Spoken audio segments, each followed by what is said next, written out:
Among the other heroes of Christian philosophy, we also knew Abba Daniel, who was not only the equal of those who dwelt in the desert of Sketi in every sort of virtue, but was specially marked by the grace of humility. This man, on account of his purity and gentleness, though in age the junior of most, was preferred to the office of the diaconate by the blessed Paphnutius, presbyter in the same desert. For the blessed Paphnutius was so delighted with his excellent qualities, that as he knew that he was his equal in virtue and grace of life, he was anxious also to make him his equal in the order of the priesthood. And since he could not bear that he should remain any longer in an inferior office, and was also anxious to provide a worthy successor to himself in his lifetime, he promoted him to the dignity of the priesthood. He, however, relinquished nothing of his former customary humility, and when the other was present, never took upon himself anything from his advance to a higher order. But when Abba Paphnutius was offering spiritual sacrifices, ever continued to act as a deacon in the office of his former ministry. However, the blessed Paphnutius, though so great a saint as to possess the grace of foreknowledge in many matters, yet in this case was disappointed of his hope of the succession and the choice he had made. For he himself passed to God no long time after him whom he had prepared as his successor. So then we asked this blessed Daniel, why it was that as we sat in the cells, we were sometimes filled with the utmost gladness of heart, together with inexpressible delight and abundance of the holiest feelings, so that I will not say speech, but even feeling could not follow it, and pure prayers were readily breathed, and the mind, being filled with spiritual fruits, praying to God even in sleep, could feel that its petitions rose lightly and powerfully to God. And again, why it was that for no reason we were suddenly filled with the utmost grief, and weighed down with unreasonable depression, so that we not only felt as if we ourselves were overcome with such feelings, but also our cell grew dreadful. Reading palled upon us, and even our prayers were offered up unsteadily and vaguely, and almost as if we were intoxicated, so that while we were groaning and endeavoring to restore ourselves to our former disposition, our mind was unable to do this, and the more earnestly it sought to fix again its gaze upon God, so was it the more vehemently carried away to wandering thoughts by shifting aberrations, and so utterly deprived of all spiritual fruits, as not to be capable of being roused from this deadly slumber, even by the desire of the kingdom of heaven, or by the fear of hell, held out to it. To this he replied, a threefold account of this mental dryness of which you speak has been given by the elders, for it comes either from carelessness on our part, or from the assaults of the devil, or from the permission and allowance of the Lord. From carelessness on our part, when through our own faults coldness has come upon us, and we have behaved carelessly and hastily, and owing to slothful idleness have fed on bad thoughts, and so make the ground of our heart bring forth thorns and thistles, which spring up in it, and consequently make us sterile and powerless as regards all spiritual fruit and meditation. From the assaults of the devil, when, sometimes, while we are actually intent on good desires, our enemy with crafty subtlety makes his way into our heart, and without our knowledge and against our will, we are drawn away from the best intentions. But for God's permission and allowance, there is a twofold reason.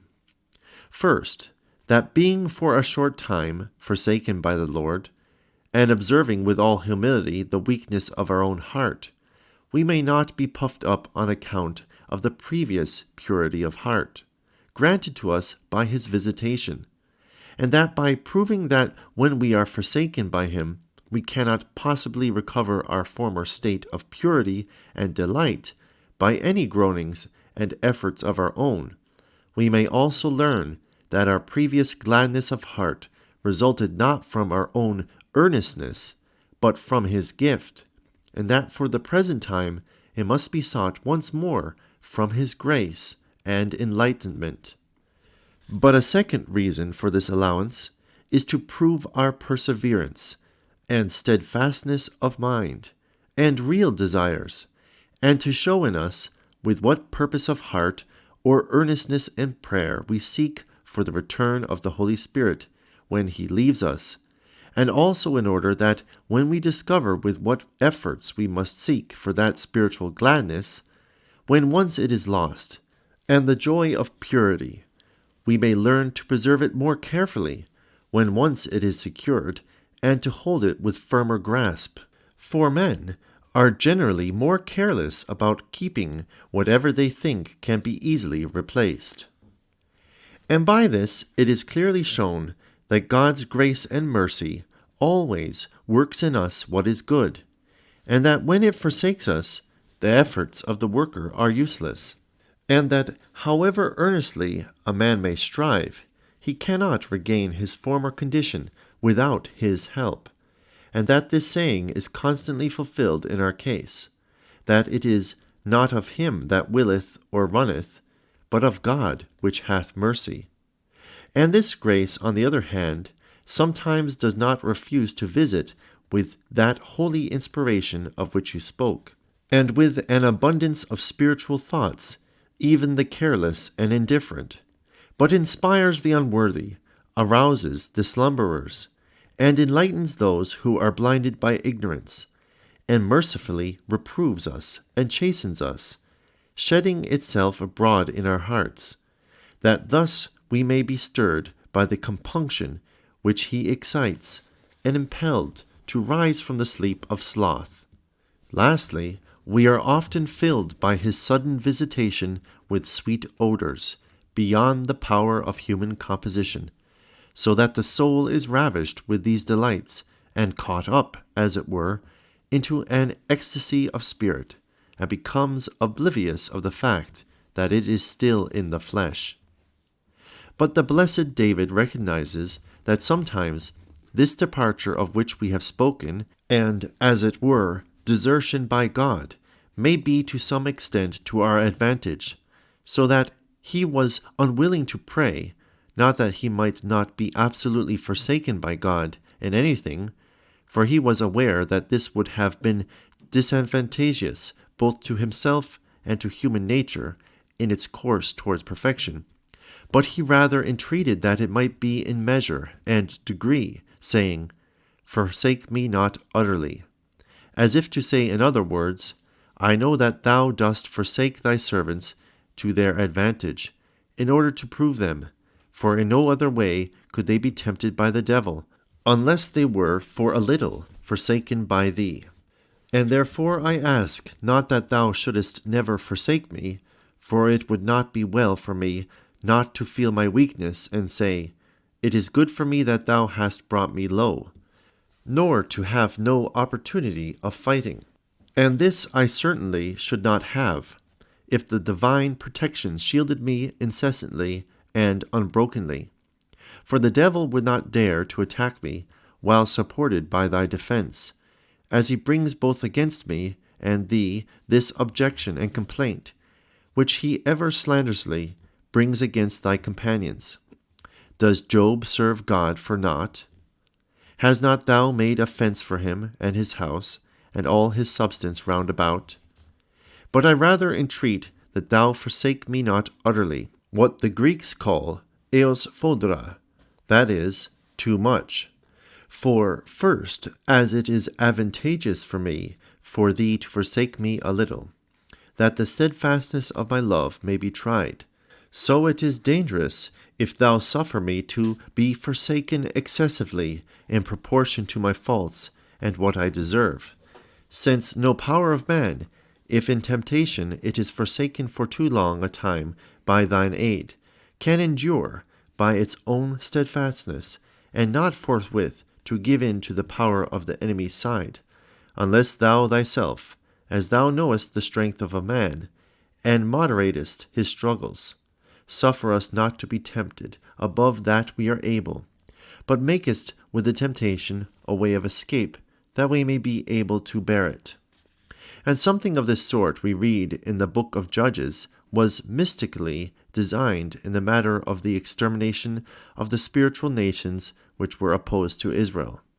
These are the nations which the Lord left, that by them he might instruct Israel, that they might learn to fight with their enemies. And again shortly after, and the Lord left them, that he might try Israel by them, whether they would hear the commandments of the Lord, which he had commanded by their fathers, by the hand of Moses, or not. And this conflict God reserved for Israel, not from envy of their peace, or from a wish to hurt them, but because he knew that it would be good for them, that while they were always oppressed by the attacks of those nations, they might not cease to feel themselves in need of the aid of the Lord, and for this reason might ever continue to meditate on him and invoke his aid, and not grow careless through lazy ease, and lose the habit of resisting, and the practice of virtue. For again and again, men whom adversity could not overcome have been cast down by freedom from care and prosperity.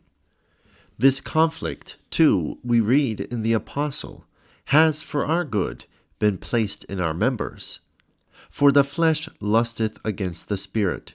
and the Spirit against the flesh. But these two are opposed to each other, so that ye should not do what ye would. You have here, too, a contest, as it were, implanted in our bodies, by the action and arrangement of the Lord. For when a thing exists in everybody universally, and without the slightest exception, what else can you think about it except that it belongs to the substance of human nature, since the fall of the first man, as it were naturally? And when a thing is found to be congenital with everybody, and to grow with their growth, how can we help believing that it was implanted by the will of the Lord,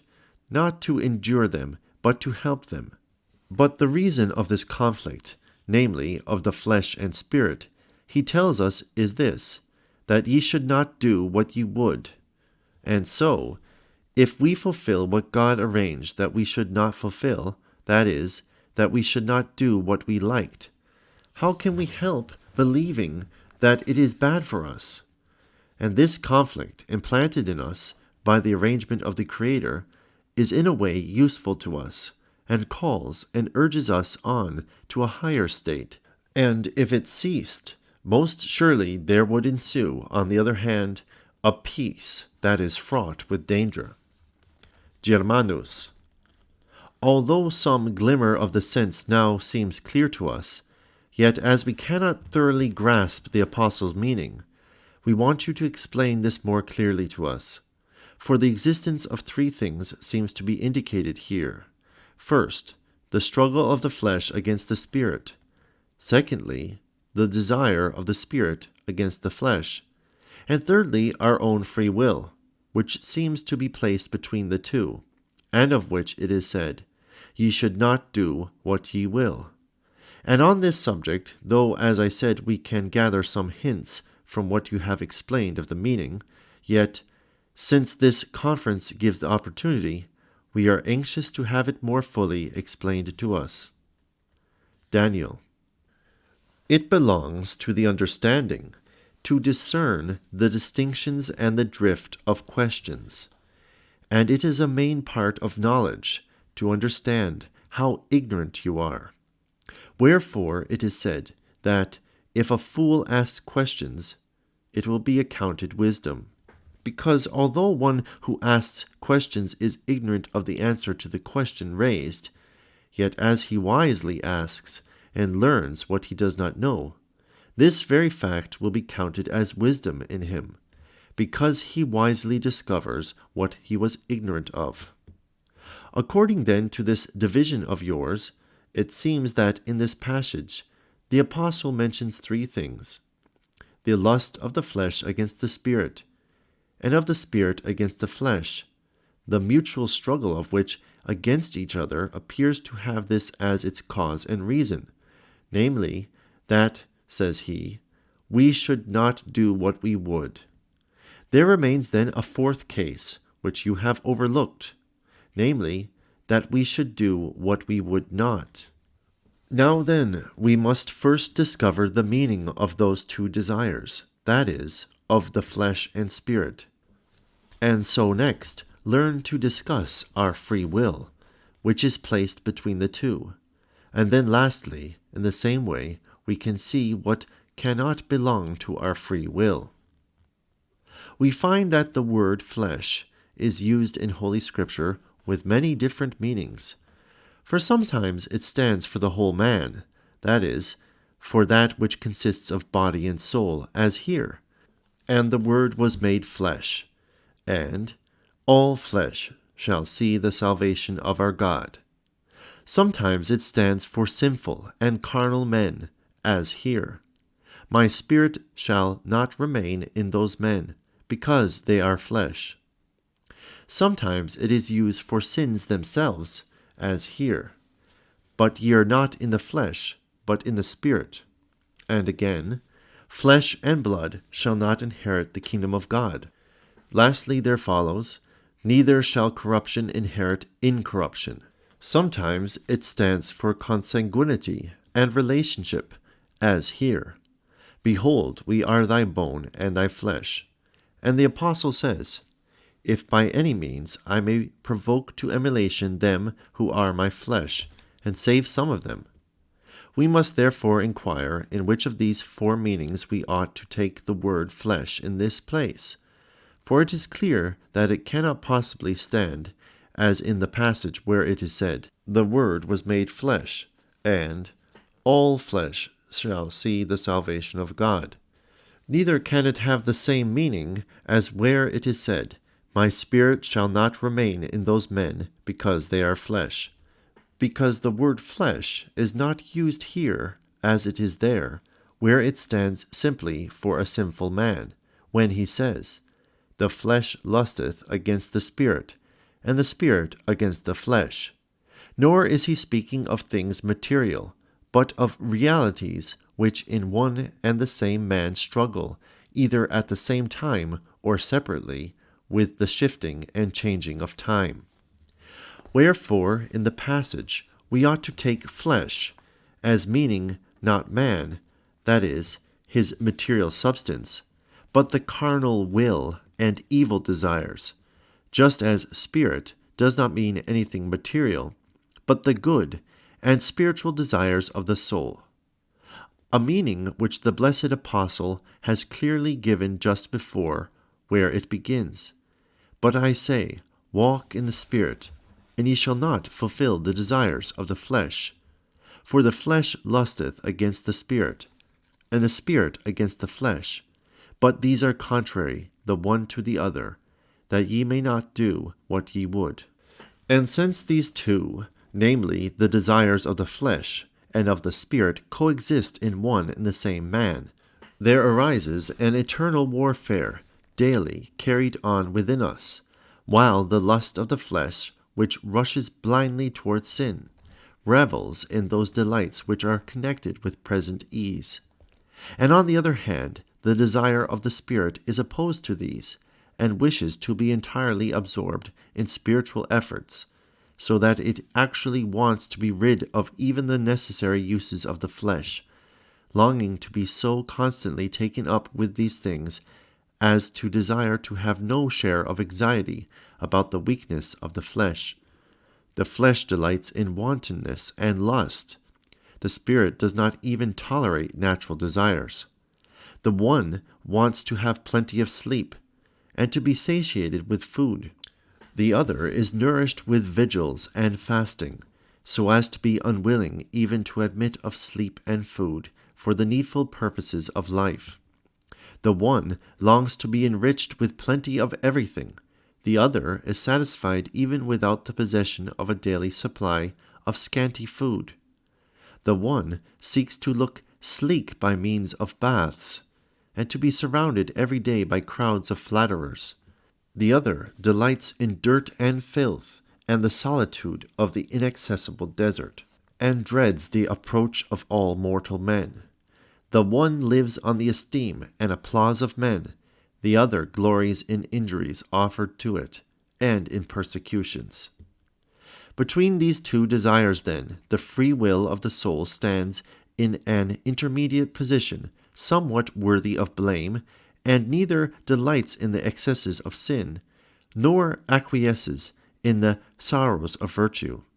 seeking to refrain itself from carnal passions in such a way as not to nevertheless to be willing to undergo the requisite suffering, and wanting to secure bodily chastity without chastising the flesh, and to acquire purity of heart without the exertion of vigils, and to abound in spiritual virtues together with carnal ease, and to attain grace of patience without the irritation of contradiction, and to practice the humility of Christ without the loss of worldly honor, to aim at the simplicity of religion in conjunction with worldly ambition, to serve Christ not without the praise and favor of men, to profess the strictness which truth demands without giving the slightest offense to anybody. In a word, it is anxious to pursue future blessings in such a way as not to lose the present ones, and this free will would never lead us to attain true perfection, but would plunge us into a most miserable condition of lukewarmness, and make us like those who are rebuked by the Lord's remonstrance in the Apocalypse. I know thy works, that thou art neither hot nor cold. I would that thou wert hot or cold. But now thou art lukewarm, and I will forthwith spew thee out of my mouth. Were it not that these contentions which rise up on both sides disturb and destroy this condition of lukewarmness. For when we give in to this free will of ours, and want to let ourselves go in the direction of the slackness, at once the desires of the flesh start up, and injure us with their sinful passions, and do not suffer us to continue in that state of purity in which we delight, and allure us to that cold and thorny path of pleasure which we have to dread. Again, if inflamed with fervor of spirit, we want to root out the works of the flesh, and without any regard to human weakness, try to raise ourselves altogether to excessive efforts after virtue. The frailty of the flesh comes in, and recalls us and restrains us from that over-excess of spirit which is bad for us. And so the result is that as these two desires are contradicting each other in a struggle of this kind, the soul's free will, which does not like either to give itself up entirely to carnal desires, nor to throw itself into the exertion which virtue calls for, is tempered, as it were, by a fair balance, while this struggle between the two hinders that more dangerous free will of the soul, and makes a sort of equitable balance in the scales of our body, which marks out the limits of the flesh and spirit most accurately, and does not allow the mind, inflamed with fervor of spirit, to sway to the right hand, nor the flesh to incline through the pricks of sin to the left. And while this struggle goes on day after day in us to our profit, we are driven most beneficially to come to that fourth stage which we do not like, so as to gain purity of heart, not by ease and carelessness, but by constant efforts and contrition of spirit, to retain our chastity of the flesh by prolonged fasting, hunger, thirst, and watchfulness, to acquire purpose of heart by reading, vigils, constant prayer, and the wretchedness of solitude, to preserve patience by the endurance of tribulation, to serve our Maker in the midst of blasphemies and abounding insults, to follow after truth, if need be, amid the hatred of the world and its enmity. And while, with such a struggle going on in our body, we are secured from slothful carefulness, and incited to that effort which is against the grain, and to the desire for virtue, our proper balance is admirably secured, and on one side the languid choice of our free will is tempered by fervor of spirit, and on the other the frigid coldness of the flesh is moderated by a gentle warmth.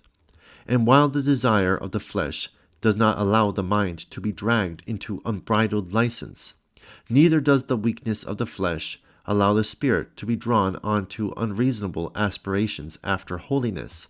lest in the one case incentives to all kinds of sins might arise,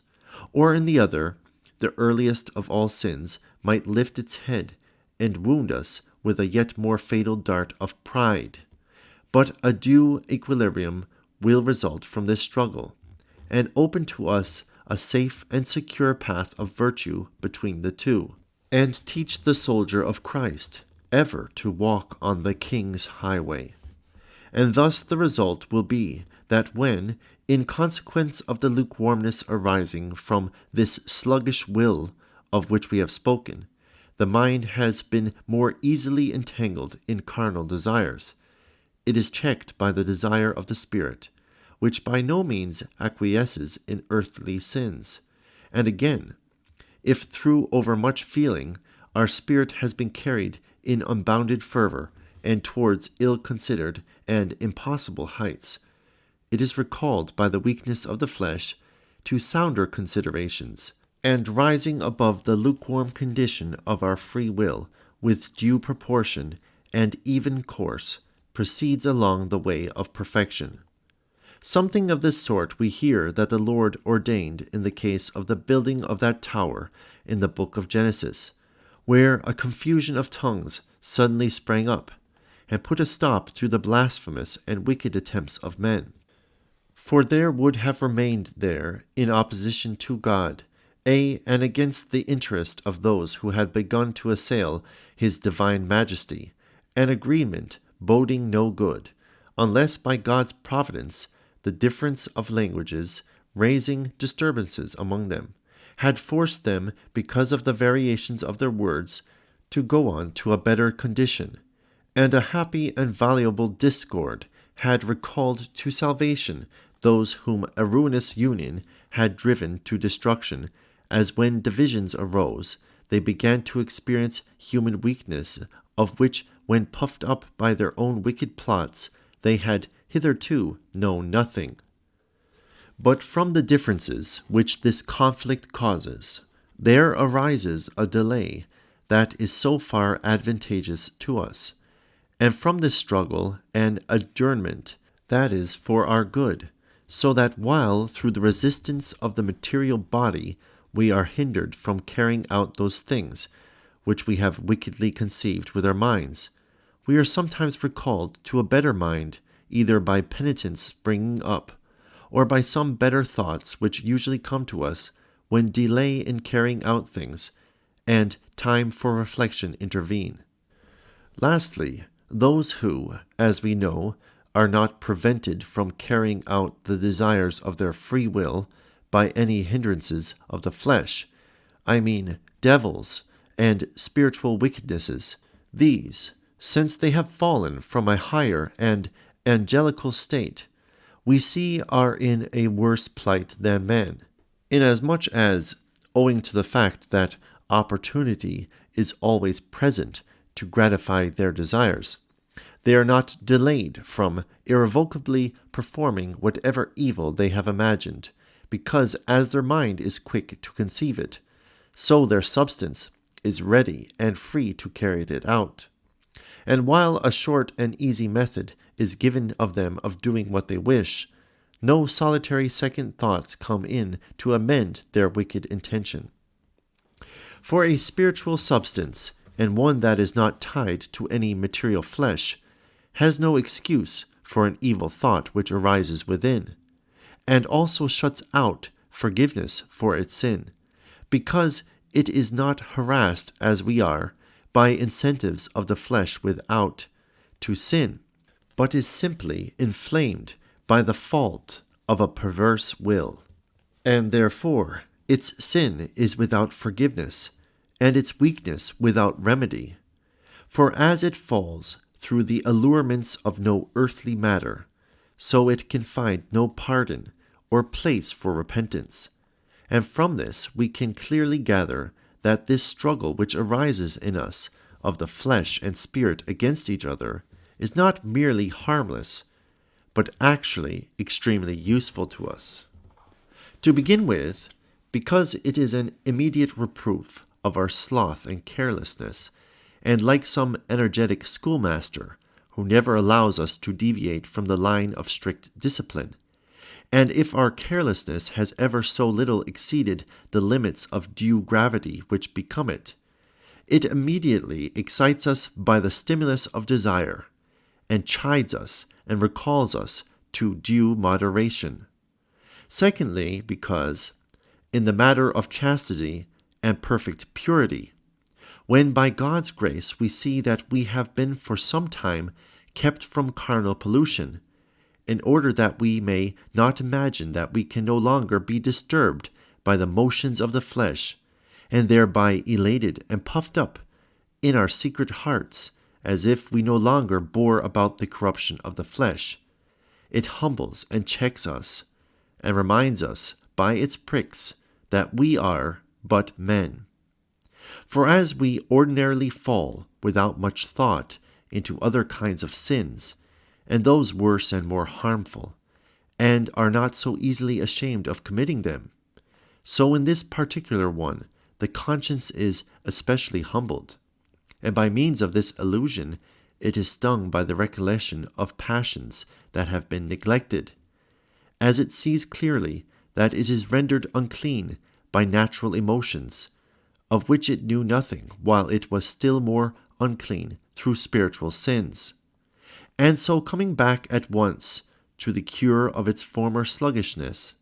it is warned both that it ought not to trust in the attainments of purity in the past, which it sees to be lost by ever so small a falling away from the Lord,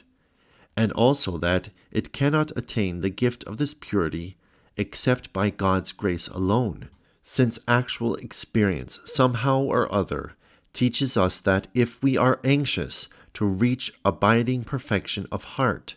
we must constantly endeavor to obtain the virtue of humility. To the fact, then, that the pride which results from this purity would be more dangerous than all sins and wickedness, and that we should on that account gain no reward for any height of perfect chastity, we may call as witnesses those powers of which we spoke before, which, since it is believed that they experience no such fleshly lusts, were cast down from their high and heavenly estate in everlasting destruction, simply from pride of heart. And so we should be altogether hopelessly lukewarm, since we should have no warning of carelessness on our part, implanted either in our body or in our mind.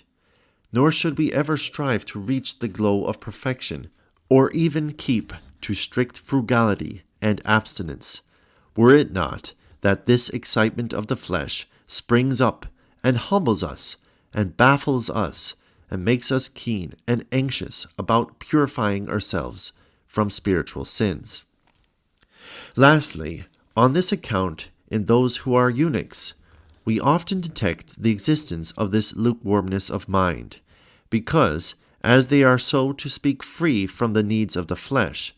they fancy that they have no need either of the trouble of bodily abstinence or of contrition of heart, and being rendered slack by this freedom from anxiety, they make no efforts either truly to seek or to acquire perfection of heart, or even purity from spiritual faults. And this condition, which is the result of their state in the flesh, becomes natural, which is altogether a worse state. For he who passes from the state of coldness to that of lukewarmness is branded by the Lord's words as still more hateful. Germanos, you have, as it seems to us, very clearly shown the value of the struggle which is raised between the flesh and spirit, so that we can believe that it can in a sort of way be grasped by us, and therefore we want to have this also explained to us in the same way, namely, what is the difference between the carnal and the natural man, or how the natural man can be worse than the carnal. Daniel. There are, according to the statements of Scripture, 3 kinds of souls. The first is the carnal, the second, the natural, and the third, the spiritual, which we find are thus described by the Apostle. For of the carnal he says, I gave you milk to drink, not meat, for you were not able as yet. But neither indeed are you now able, for ye are yet carnal. And again, for whereas there is among you envying and contention, are ye not carnal? Concerning the natural, he also speaks as follows. But the natural man perceiveth not the things that are of the Spirit of God, for it is foolishness to him. But concerning the spiritual, but the spiritual man judgeth all things, and he himself is judged by no man. And again,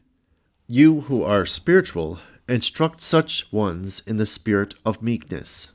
And so, though at our renunciation we ceased to be carnal, that is, we began to separate ourselves from intercourse with those in the world, and have nothing to do with open pollution of the flesh, we must still be careful to strive with all our might to attain forthwith a spiritual condition, lest haply we flatter ourselves, because we seem as far as the outer man is concerned to have renounced this world, and got rid of the defilement of carnal fornication, as if by this we had reached the heights of perfection, and thence become careless and indifferent about purifying ourselves from other affections, and so being kept back between these two, become unable to reach the stage of spiritual advancement, either because we think that it is amply sufficient for our perfection if we seem to separate ourselves, as regards the outward man, from intercourse with this world and from its pleasure, or because we are free from corruption and carnal intercourse, and thus we find ourselves in that lukewarm condition which is considered the worst of all, and discover that we are spewed out of the mouth of the Lord, in accordance with these words of his. I would that thou wert hot or cold, but now thou art lukewarm, and I will begin to spew thee out of my mouth. And not without good reason does the Lord declare that those whom he has previously received in the bowels of his love, and who have become shamefully lukewarm, shall be spewed out and rejected from his bosom, inasmuch as, though they might have yielded him some health-giving subsistence, they preferred to be torn away from his heart, thus becoming far worse than those who had never found their way into the Lord's mouth as food, just as we turn away with loathing from that which nausea compels us to bring up. For whatever is cold is warmed when received into the mouth, and is received with satisfaction and good results. But whatever has been once rejected, owing to its miserable lukewarmness, we cannot, I will not say touch with the lips, but even look on from a distance without the greatest disgust. Rightly then is he said to be worse, because the carnal man, that is, the worldly man and the heathen, is more readily brought to saving conversion and to the heights of perfection than one who has been professed as a monk, but has not, as his rule directs, laid hold on the way of perfection, and so has once for all drawn back from that fire of spiritual fervor. For the former is at last broken down by the sins of the flesh, and acknowledges his uncleanness, and in his compunction hastens from carnal pollution to the fountain of true cleansing, and the heights of perfection, and in his horror at the cold state of infidelity in which he finds himself, he is kindled with the fire of the Spirit, and flies the more readily to perfection. For one who has, as we said, once started with a lukewarm beginning, and has begun to abuse the name of monk, and who has not laid hold on the way of his profession with the humility and fervor that he ought, when once he is infected by this miserable plague, and is as it were unstrung by it, can no longer of himself discern what is perfect, nor learn from the admonitions of another. For he says in his heart that which the Lord tells us, because I am rich and wealthy and want nothing. And so this which follows is at once applied to him. But thou art wretched and miserable, and poor and blind and naked. And he is so far in a worse condition than a worldly man, because he has no idea that he is wretched or blind or naked, or requires cleansing, or needs to be directed and taught by anyone. And on this account he receives no sound advice, as he does not realize that he is weighted with the name of monk, and is lowered in the judgment of all, whereas, though everybody believes him to be a saint, and regards him as a servant of God, he must hereafter be subjected to a stricter judgment and punishment. Lastly, why should we any longer linger over those things which we have sufficiently discovered and proved by experience? We have often seen those who were cold and carnal, that is, worldly men and heathen, attain spiritual warmth, but lukewarm and natural men never. And these two we read in the prophet are hated of the Lord, so that a charge is given to spiritual and learned men to desist from warning and teaching them, and not to sow the seed of the life-giving word in ground that is barren and unfruitful and choked by noxious thorns,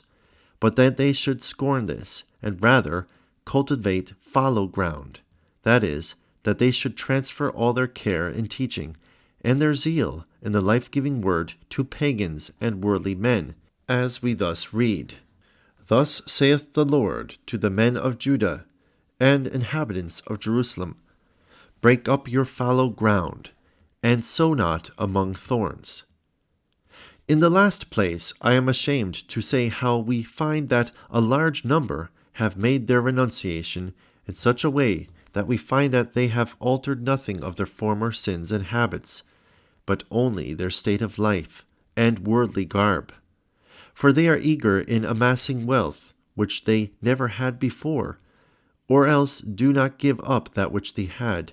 or which is still sadder, they actually strive to augment it under this excuse, namely, that they assert that it is right that they should always support it with their relations, or the brethren, or they hoard it under pretense of starting congregations, which they imagine that they can preside over as abbots. But if only they would sincerely seek after the way of perfection, they would rather endeavor with all their might and main to attain to this, namely, that they might strip themselves not only of their wealth, but of all their former likings and occupations, and place themselves unreservedly and entirely under the guidance of the elders, so as to have no anxiety, not merely about others, but even about themselves. But on the contrary, we find that while they are eager to be set over their brethren, they are never subject to their elders themselves, and, with pride for their starting point, while they are quite ready to teach others, they take no trouble to learn themselves, or to practice what they are to teach, and so it is sure to end in their becoming, as the Saviour said, blind leaders of the blind, so that both fall into the ditch. And this pride, though there is only one kind of it, yet takes a twofold form. One form continually puts on the appearance of seriousness and gravity. The other breaks out with unbridled freedom into silly giggling and laughing. The former delights in not talking. The latter thinks it hard to be kept to the restraint of silence, and has no scruples about talking freely on matters that are unsuitable and foolish, while it is ashamed to be thought inferior to or less well informed than others. The one, on account of pride, seeks clerical office. The other looks down upon it, since it fancies that it is unsuitable or beneath its former dignity and life, and the deserts of its birth. And which of these two should be accounted the worse, each man must consider and decide for himself. At any rate, the kind of disobedience is one and the same. If a man breaks the elder's commands, whether it be owing to zeal in work or to love of ease. And it is as hurtful to upset the rules of the monastery for the sake of sleep, as it is for the sake of vigilance, and it is just the same to transgress the abbot's orders in order to read, as it is to slight them in order to sleep. Nor is there any difference in the incentive to pride if you neglect a brother, whether it is because of your fast or because of your breakfast, except that those faults which seem to show themselves under the guise of virtues and in the form of spirituality are worse and less likely to be cured than those which arise openly and from carnal pleasures. For these latter, like sicknesses which are perfectly plain and visible, are grappled with and cured, while the former, since they are covered under the cloak of virtue, remain uncured, and cause their victims to fall into a more dangerous and deadly state of ill health. For how can we show how absurd it is that we see that some men, after their first enthusiasm of renunciation, in which they forsook their estates and vast wealth and the service of the world, and betook themselves to the monasteries, are still earnestly devoted to those things which cannot altogether be cut off, and which we cannot do without in this state of life, even though they are small and trifling things, so that in their case the anxiety about these trifles is greater than their love of all their property. And it certainly will not profit them much that they have disregarded greater riches and property, if they have only transferred their affections, on account of which they were to make light of them, to small and trifling things. For the sin of covetousness and avarice, of which they cannot be guilty in the matter of really valuable things, they retain with regard to commoner things, and so show that they have not got rid of their former greed, but only changed its object. For if they are too careful about their mats, baskets, blankets, books, and other trifles such as these, the same passion holds them captive as before, and they actually guard and defend their rights over them so jealously as to get angry with their brethren about them, and, what is worse, they are not ashamed to quarrel over them. And being still troubled by the bad effects of their former covetousness, they are not content to possess those things which the needs and requirements of the body compel a monk to have, according to the common number and measure. But here too they show the greediness of their heart, as they try to have those things which they are obliged to use, better got up than others, or, exceeding all due bounds, keep as their special and peculiar property, and guard from the touch of others that which ought to belong to all brethren alike. As if the difference of metals and not the passion of covetousness was what mattered, and as if it was wrong to be angry about big things, while one might innocently be about trifling matters, and as if we had not given up all our precious things just in order that we might learn more readily to think nothing about trifles. For what difference does it make whether one gives way to covetousness in the matter of large and splendid things, or in the matter of the merest trifles, except that we ought to think a man so far worse if he has made light of great things, and then is a slave to little things. And so that sort of renunciation of the world does not attain perfection of heart, because, though it ranks as poverty, it still keeps the mind of wealth.